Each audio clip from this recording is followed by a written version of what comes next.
A lo largo de los siglos, los textos históricos han registrado un gran número de rituales mágicos o religiosos, algunos de los cuales se han conservado de formas modificadas, mientras que otros solo permanecen en libros antiguos y oscuros.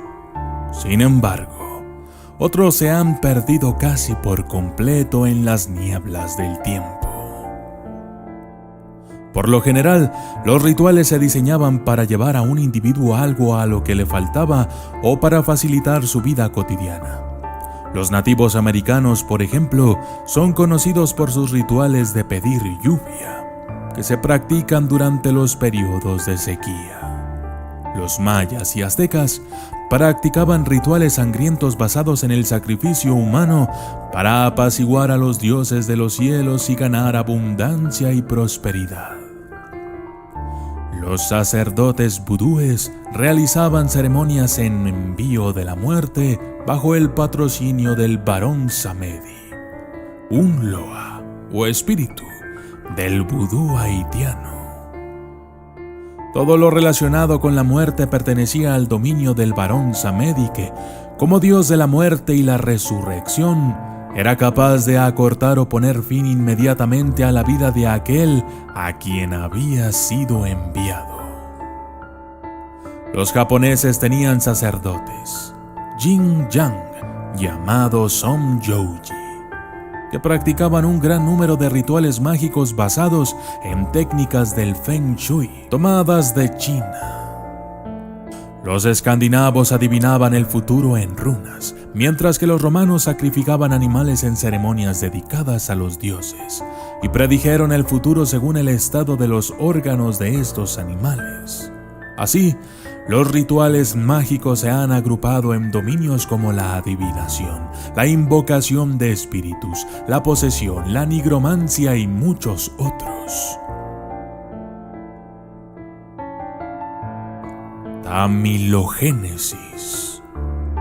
Como la magia trata de ofrecer al hombre aquello que no puede alcanzar por medios naturales, no es de extrañar que muchos textos antiguos de magia traten de proponer soluciones para la resurrección de los seres queridos que han fallecido.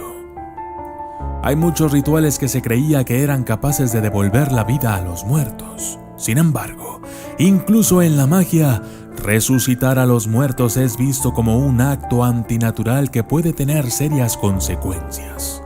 Así, no solo las técnicas de resurrección han llenado las páginas de numerosos libros de magia, sino también las consecuencias de estos rituales.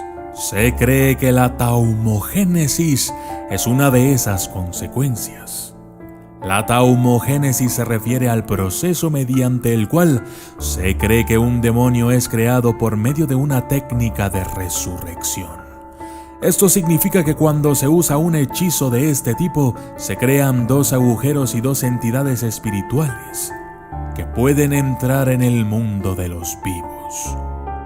Una de estas entidades es el espíritu del ser querido que va a ser resucitado, y la segunda, una entidad de naturaleza demoníaca que se crea en el proceso. En el caso de que haya exactamente un agujero que se abra, la energía demoníaca residual de la otra dimensión puede aferrarse a la entidad espiritual que está siendo llamada a cruzar al mundo de los vivos para ser resucitado. Al llegar al mundo de los vivos, la energía demoníaca residual puede concentrarse y resultar en la creación de un nuevo demonio. Después de que el hechizo de resurrección se completa, se dice que las dos entidades que han cruzado están vinculadas en el nivel de la existencia, de tal manera que si el individuo resucitado muere, entonces el nuevo demonio también desaparecerá.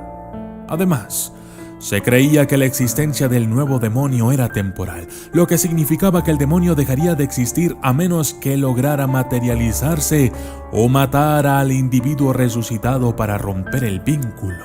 Puesto que los hechizos de resurrección tratan de cambiar el orden natural de las cosas por medio de deshacer la muerte, entonces la taumogénesis puede ser vista aquí como una consecuencia natural extrema o como una deuda que debe ser pagada. el espíritu inseparablemente vinculado a la sombra. En el pasado, se creía que la sombra de un ser vivo era su alma o parte de su alma. En muchos idiomas, la palabra sombra también tiene el significado de espíritu. Así es que se han desarrollado numerosas prácticas y rituales para influir en un ser a través de su sombra. Al actuar mágicamente sobre la sombra, se actúa sobre el ser en cuestión.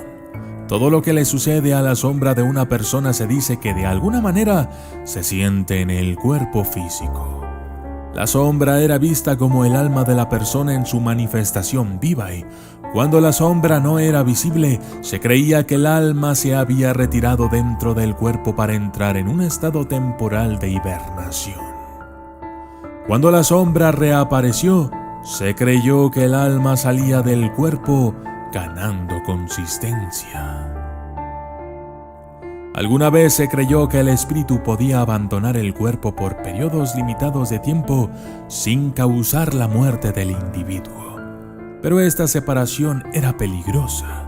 Si alguien interviniera mágicamente y capturara el alma, no podría regresar al cuerpo. La persona entonces moriría. Otros hechiceros podrían elegir trabajar en la sombra para influenciar a una persona en particular. Como la sugerencia de realizar una cierta acción viene de dentro, actuar en la sombra podría significar actuar en el espíritu interior y determinar al individuo para que haga lo que el hechicero quería que hiciera en primer lugar, mientras pensaba que era su propia iniciativa. Siguiendo el mismo principio, algunas tribus africanas creían que un hombre podría ser asesinado lanzando una lanza a su sombra. Y los sueños son vistos como los recuerdos poco claros de los viajes nocturnos de nuestro espíritu.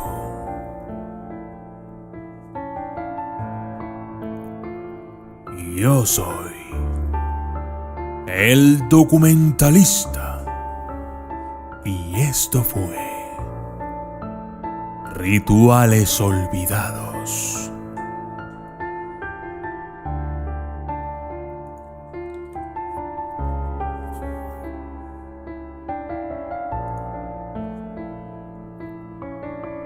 Saludos especiales para Ángela Monzón, Steven Leonardo, Luis Solís, Robinson Producciones, César C.H. Ramírez, José Armando Castillo, Lucas Ibáñez, Fernanda Cortés, Nayeli Torres, Elite Ostrich 475, Luis J. Dávila, Rommel Gutiérrez, Pedro Arnoldo Machado Durán, Gran Ganador, Carlos Javier Palacios Hinojosa, Elvis Marlón Vallecillos, Yakir Contreras, Isabel González, Silema GR, Jean-Paul Germain y De la Cruz Escarapela. Gracias y hasta la próxima.